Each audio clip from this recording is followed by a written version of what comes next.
Stylish star Allu Arjun action చిత్రాల దర్శకుడు బోయపాటి శ్రీను కాంబినేషన్లో రూపొందుతున్న తాజా చిత్రం సరైనోడు.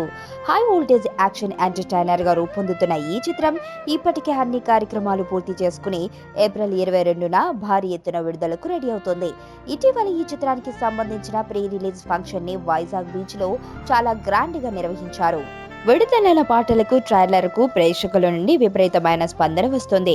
అయితే తాజాగా ఈ చిత్రానికి సంబంధించిన కొన్ని ఆసక్తికర అంశాలు తెలిసాయి. ముందు నుంచి బన్నీ ఎమ్మెల్యే క్యాథరిన్ కు బాడీ గార్డ్ గా కనిపించనున్నాడని చెబుతూ వచ్చారు. కానీ ఈ చిత్రంలో బన్నీ బాడీ గార్డ్ గా అపాయింట్ కావడానికి ముందు బన్నీ పవర్ఫుల్ ఆర్మీ ఆఫీసర్ గా కనిపించనున్నాడట. బన్నీ ఇలా కనిపించిన సన్నివేశాలు కొద్దిసేపే అయినా ఈ చిత్రానికి హైలైట్ అవుతాయని మేకర్స్ చెబుతున్నారు. ఈ చిత్రంలో బన్నీ సరసన రకుల్ ప్రీత్ సింగ్, క్యాథరిన్ తెస్రాలు హీరోయిన్ గా నటిస్తున్నారు. తమన్ సంగీతం అందించిన ఈ చిత్రాన్ని గీతా ఆర్ట్స్ బ్యానర్ పై అల్లు అరవింద్ నిర్మిస్తున్నారు. ఎదుటోడితో పెట్టుకోవాలంటే ఉండాల్సింది బ్రాండ్ కాదు, ఇక్కడ దమ్ము టన్నులు టన్నులు ఉంది. ఇంకా చూస్తావా?